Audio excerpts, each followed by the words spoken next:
এই ছামড়া, তুই আমার গায়ের উপরে উঠলি কেন? আমি নিচে তাকিয়ে দেখি হলুদ ড্রেস পরা অপরূপ সুন্দরী একটা মেয়ে। আমি মেয়েটার দিকে এক ধ্যানে তাকিয়ে আছি। ওই ছামড়া, একে তো আমার গায়ের উপর পড়েছিস, তার উপর এভাবে ড্যাপ ড্যাপ করে তাকিয়ে আছিস কেন? আগে আমাকে ওঠা।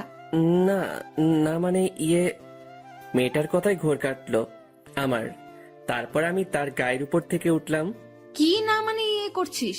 মেয়ে দেখলেই গায়ের উপর উঠতে ইচ্ছে করে, তাই না? আপনি ভুল করতেছেন। আমি ইচ্ছে করে আপনার গায়ের উপরে উঠিনি। তোদের মতো ছেলেদের আমার চেনা আছে। তোর ভাগ্য ভালো আমি একটু কাজে যাচ্ছি, তা না হলে তোর খবর ছিল। মেয়েটা দেখতে তো সুন্দর, তবে এরকম ঝালমরিচের মতো ব্যবহার করেন কেন? কি বললি? আমি ঝালমরিচ? মেয়েটাকে রাগালে তো ভালোই লাগে, তাহলে একটু রাগিয়ে দেখি।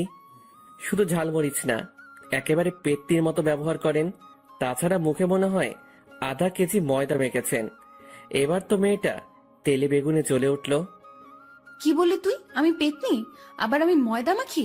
আজকে তোর একদিনকে আমার যে কয়দিন লাগে। বলেই পাশ থেকে একটা লাঠি হাতে নিল মেয়েটি।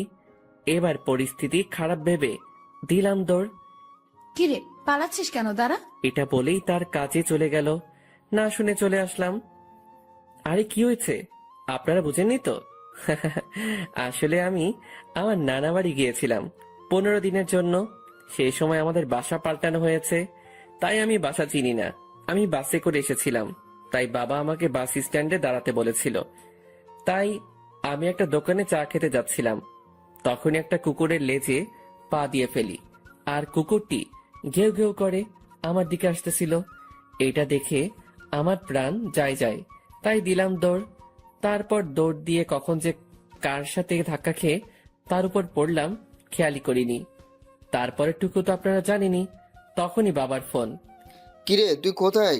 আমি এসে দাঁড়িয়ে আছি। আমি একটু সামনে এসেছি, আপনি দাঁড়ান, আমি আসছি। ওকে তাড়াতাড়ি আয়। তারপর হেঁটে বাবার কাছে গেলাম। এদিকে কোথায় গিয়েছিলি? আরে একটা কুকুর দৌড়ানি দিছে, আপনি তো জানেনই আমি কুকুর ভয় পাই। তোর জ্বালায় কুকুরগুলো শান্তিতে থাকতে পারবে না, নিশ্চয়ই কিছু করেছিস। বাবা!